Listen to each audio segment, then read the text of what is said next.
G'day, welcome back to Lakeland Vale. We are back here on Stevie's newly released map, and we are going to continue on with our farming, strangely enough. Alright, hope everyone is doing well.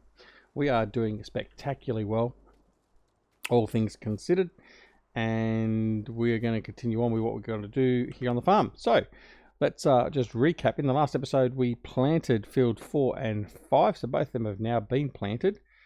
So we planted soybeans in field 4 and we planted corn in field 5. So that's been done and ready to go. So all those fields now are growing there, and they don't need...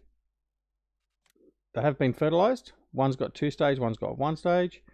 They don't need ploughing and they don't need lime. Right, so that's all good. So they're all ready to go. Now, what we are going to do, I did mention we're going to do some mowing, and we're going to get some grass collected for the sheep to get started. So that's what we're going to do right now. Now we've got a mower. We've bought a new mower deck, and it's down at the shop. So we're going to have to go collect that, and then we're going to come straight back up and just start doing some mowing, just for something different for the Ducks Auto Gaming channel. A lot of the grass has been missing for a while, so we're going to get some grass on. Alright, so let's head on down to the shop and see what we can find down there. Certainly not going to be a big M. So when we did start the episode, just to clear something up, I did do as well off camera in between the second and third episodes. We did have the big M450 by default with Stevie set up at the map when we bought the farm. So back when we bought the farm, so remember we started out, we owned nothing. So we bought the farm, and we got the farm and all the equipment, which was a bargain deal. And it included the big M450. Well, I sold off the big M450 because I thought it was a bit big and a bit too much to have to start with. So, we currently have no mowers, or we didn't have any mowers. Now we do. So what we did buy is we bought this Corona Easy Cut Special. Now this is the 6-deck mower, so it's basically very much the same as the Krone windrower. In fact, while I'm talking about the Krone windrower, speaking is not my forte obviously today. I did want to go over here, and there it is. There's the Krone, and I do want to buy the Krone, so we're going to buy that. I'm going to put the Michelins on it.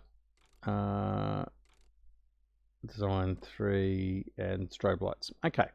So we're going to buy that. What's that? 75,000. That's okay. That brings us down to just over 500,000, just short of 600. Okay. So now we've got the Krone kit, we've got the Krone windrower, and we've got the Krone mower decks, and they will work well together as a pairing. So we're just going to grab the mower though for now, and we are going to head back up to our fields, and we're going to mow around those fields as best we can, and just start getting some grass ready. So gonna reverse on up here. Right, there we go. Connect him up, and we'll head back up towards the farm. So, there are, like I said before, there are some areas that have got some open grass. We don't actually own that land, so we can't actually use that per se as yet. We'll have a look at that on the map in a minute as to where those locations are. One of them is over near the timber area, near the forest area, and the sawmill. But we're not going to head over there because we don't know the land. And I'm not going to purchase that land just for the sake of doing some mowing over there. I know that's not normally what Lord of the Grass would do, but that's okay. So, we're just going to head back in here. I'm going to look at the areas around these fields up here, field 1 through to 4 and then field 5, and just mow around those. That's the plan for the moment. I'll bring the little mini map up so we can see where we're heading to, which is in here. So certainly, if I come out of cab mode, along through there we can get a nice big cut of grass. I can get a cut of grass, I think, on the other side to a degree as well. So all we're going to do is we're going to unfold our mower decks. I'm going to position ourselves ready to go. Now, some people have said about this particular configuration that's unrealistic. Well, it is and it isn't. There is a similar version to this. I can't remember what brand it was. It certainly wasn't Krone. But there are things set up like this. It's not like I've got the abomination running from Farming Simulator 17, but I think it's fine. I don't mind using it.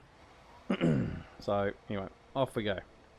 Just going to mow all this stuff down, hoping not to go through and mow our crop, and this would give us enough grass initially, I guess, to start off with our sheep. So we'll then have to look at dedicating a field possibly to grass as well, depending on how much we go into our sheep. But that's sort of something we can consider later. I am going to obviously have to also look at a smaller mowing configuration, so I'm going to have to look at some butterfly decks. So possibly the, what is it, is it Pottinger? No, I can't remember. We'll have to look at the butterfly mowers. I could get the class ones for that matter, I suppose. Although I do think there's a John Deere set available as well, so I might look at those. If I'm going to pollute my channel and pollute the videos, I might as well just pollute it with all John Deere. No, I'm joking. Alright, so we're just going to mow all this in, and then we'll go and collect the windrower. We'll windrow it, and then I'll have to see if we've got a, yeah, I think we've got a loading wagon. I have to see. I'm not going to do any baling, certainly not in the short period of time, or the short term. Baling is something I want to avoid doing in this series where I can. But who knows, we may end up changing our mind. Alright, so it does cut through a big amount of grass, which is great. Yeah, so now the option, what we are going to look at doing is at some point we won't go the big M450. I am going to buy a big M500 once we get better established. Again, that will come in time. I don't think that'll be any time soon. We'll look at getting that. I mean, it's what's a big M500? I think it's about $300,000 or $350,000 to buy. So in the interim, I'd much rather have, say for instance, another combine running or other stuff running before we look at doing that. We also need to look at doing some placeables, so putting in some extra processing facilities or facilities that are going to help us with our production as well. So we'll have to have a look at that. But I think what we want to do is, while we've still got 580,000 at the moment, I do want to expand that out a bit. I want to look at getting one of the big fields that are sort of around the farm. Next, I want that to be my next main purchase. I think we've got most equipment now that we need. Apart from possibly, like I said, we might buy the smaller mower decks, just so we've got that to go in between the fields. We've already got a smaller windrower. We've got one of the, I can't remember what brand it was. Anyway, we got a smaller windrower as well. So we can deal with that. I don't have to use the big crone for the small narrow areas and go into the fields, because crop destruction is on, in case you hadn't noticed previously. So we can't just drive willy-nilly over the crops, because then we're going to lose our prospective income from the crops. So we do need to be mindful of that for sure. Okay. All right.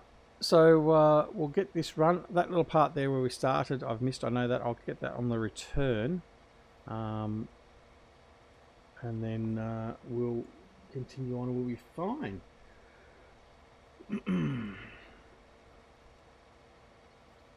Hope everyone is doing really well today. We are, it's the day I'm recording this, it's a Saturday, the Saturday before the kids go back to school. So the wife and I are looking very much forward to the kids going back to school. They've been driving us nuts, particularly my wife more so than me, because I've been back at work for the last week. So I haven't had to deal with the kids quite so much as what she has. But anyway, so it's going to be interesting, an interesting year or interesting week this week. Our eldest son, it's his first day of high school.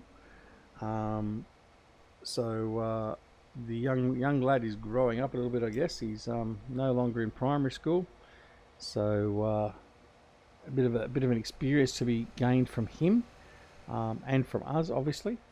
And then our two daughters are still in primary school, and they'll be annoying us for some time to go yet. Yeah, so having one in high school certainly will make a bit of a difference. If for nothing else, just getting more attitude than what they've already got. But anyway, we'll see how it all goes. Alright, so we'll just cut through this last little bit here. Alright, and then what we'll do is, before we go put this away, I will just head up over to the southern, head to the southern side of the fields. I'm going to fold it up anyway, and just see how much room there is up there for grass work. So through here, this is perfect for the butterfly mower, or would have been perfect for the 450M, for instance. But it's no good for this size mower deck. There's a little bit of room up here. I probably could mow that actually. Let's do it. Let's just do this section as well. Right. So we'll unfold. Not get caught up in the trees. Yeah, we'll get one and a bit passes here.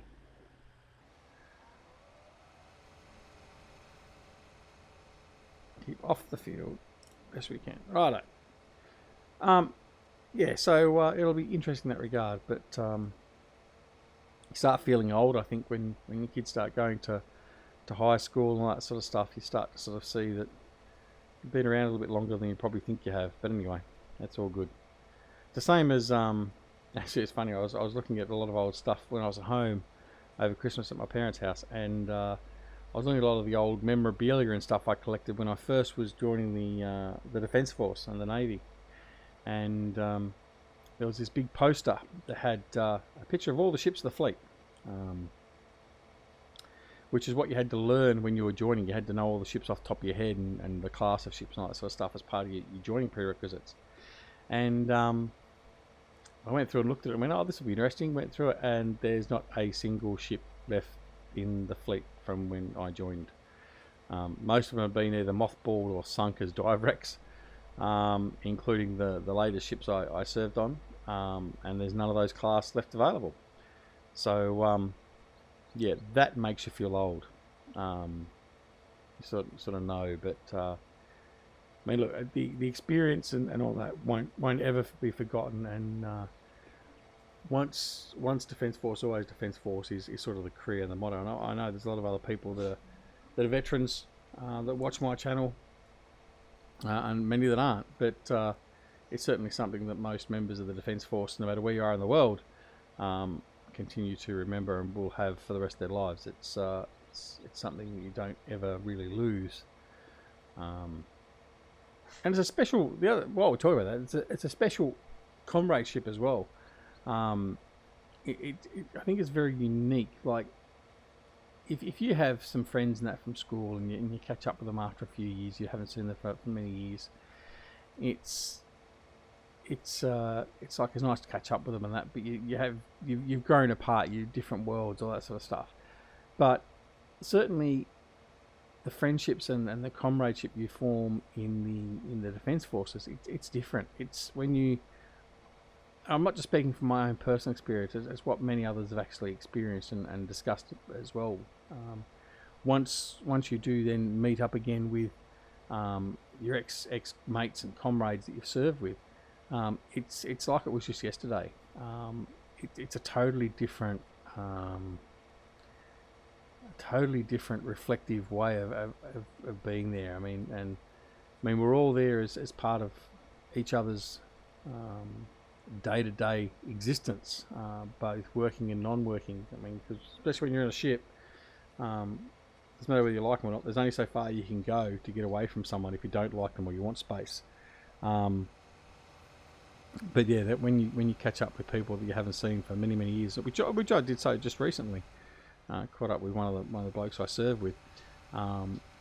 Even though we've both aged, and many things have happened, it's just like yesterday we were there. When you do catch up and you start sharing worries being a term for stories of when you were in the service and all that sort of stuff, old dits and stuff like that. But you do that, and it's just, yeah, it's like you haven't been apart, and it's a very special relationship in that regard. So anyway, Alright, so we've finished mowing over there, so we're going to go down here now. We're going to grab the windrower. I'm then going to windrow that grass, and then we're going to go find the loading wagon. I think the loading wagon we've got is a shooter maker, if I recall, an 8400.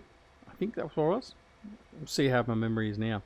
But yeah, we're going to go grab that, and then we'll collect all the grass. We'll put in the silo probably initially until we've got some animals. I'm not so sure whether I really need to go and grab a trailer for the sheep. I might do it. I might do it this time. We don't normally do it. I'm going to grab some trailers. I'll buy some trailers for transporting of the animals, and we'll go fill the animals up with the trailer, or fill the trailer up with animals, probably more to the point, and then bring them to the farm that way instead of actually getting them delivered and just buying them in bulk sort of thing. Something a little bit different. So like I said, we're going to shake things up and do things a bit differently where we can, and that'll be one of the other things to do. Alright, so grab the Swadro. Now this Swadro is a mod that was brought to us by our good mate GTX, a great Aussie modder. I rate GTX as probably the best scripting modder that we've seen in Farming Sim. Big call, I know, but for those of you that aren't aware of his work, he's been behind, I don't want to say too much about a certain issue that has cropped up, but he's the guy that's brought us all the bale storage buildings and things like that, and a lot of the scripting stuff you see in a lot of, well, let's be frank, stuff from LS Mod Company before he left. I say left with a very baited and bitten tongue. When he left LS Mod Company, a lot of the scripting there was done by him, and he's marvellous when it comes to scripting. He's certainly helped me out by fixing some things up. He's helped out our good mate Johnny V with his Sosnovka maps when he was doing those for Farming Simulator 17. By the way, Johnny, we haven't seen one for 19. Looking forward to seeing that. Whoops, wrong button. And yeah, so he is certainly one of the best scripters. And of late, he's released those silo display boards. They're from GTX.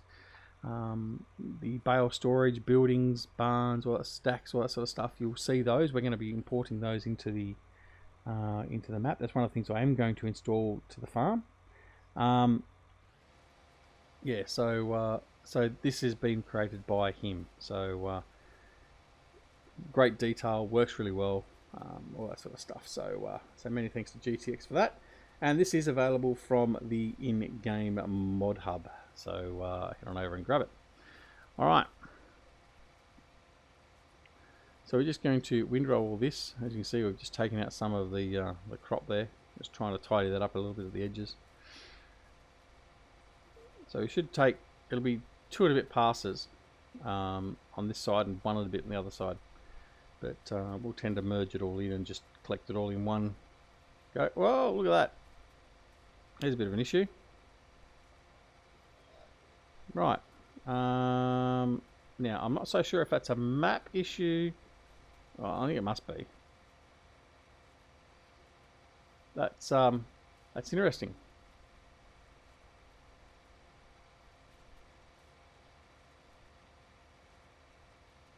That's very interesting. Alright, I'll have to have a chat with Steve about that one.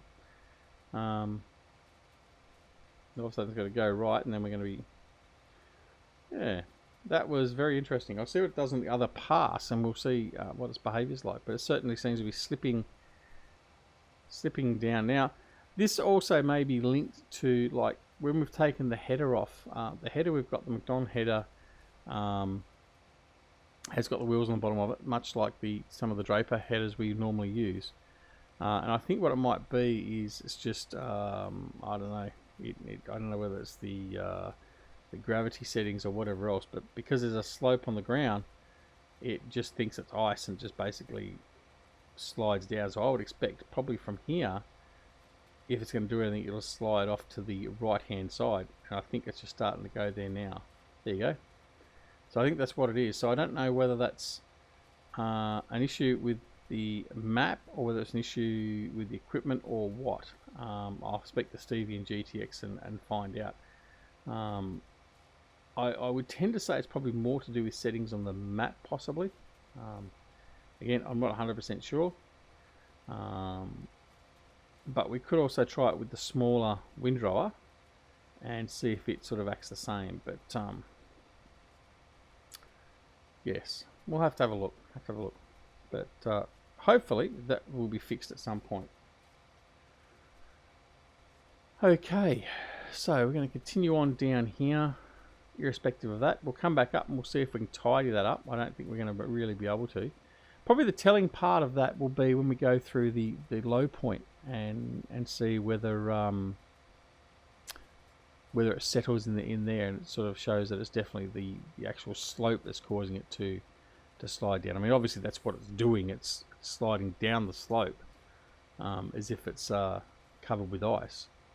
But as to the actual reasons why, look, I'm not au fait enough with the scripting and all that sort of stuff of the game and mods or maps to honestly tell you with any substantial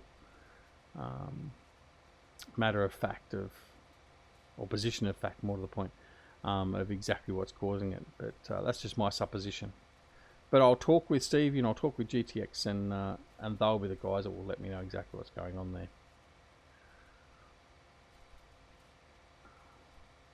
Does mean we've got a bit of a mess though, doesn't it?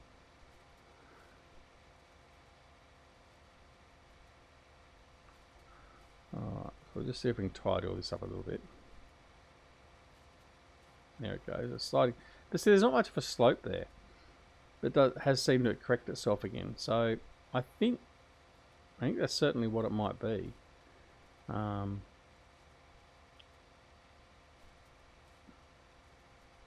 So it's behaving itself there, and we're basically in the flat, whereas only over another meter to the left, and it was sliding around. So yeah, I'm thinking it's obviously definitely something to do with the windrower being on a slope. But in regards to what the cause of it is, whether it being the map, an environmental or something, I mean, it can't be environmental because I'm not running C's, I'm not running a geo or anything else like that. There it goes, it's sort of going off track again. So I would assume it's a map issue in some way, shape or form, and there may be just a simple change to an XML that needs to be made. And again, Stevie will be the man to tell me that. But yeah, we'll have to have a look and see what's going on for sure. And hopefully the next episode we can tell you what's going on and whether it's being fixed or not. There it goes, sliding away again. So it's just going to make doing the windrowing along here that much harder, although I may... Oh no, there it goes. Yeah, alright. Okay, so what we'll do before we are getting close to the end of the episode, so what we'll do before we do that, I'm just going to fold him up. Now you see he's, as soon as he folds up, he's running okay. I'm going to go grab the smaller windrower and just see if we can emulate that fact. Right. So we're going to leave that there, leave it on the run. Now the other one is over here. Now it's going to take the same tractor, different windrower, and we'll just see if I can get it to slip and slide down the slope. Now this one here is I think it's about 13 meter width. So I'm going to make a mess of this windrower. I'll clean it all up after, and then we'll pick up all the grass in the next episode. I'm going to come down here. I'm going to redo this windrow up here, and just because it's got the most exaggerated slope, and just see if we can get it to mirror what the Krone did. Alright, so let's head on over and just see what it does.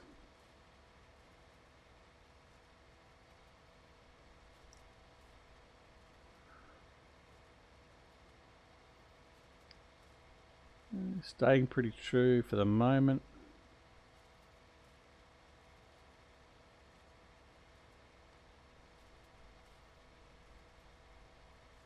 No, I think it might actually be the Krone. I think it might be the Chrome. Sorry about that. That was my phone dinghy. Let's do another pass. We'll tidy this lot up here and we'll just sort of see. So let's turn that off for now. Now we'll return around here.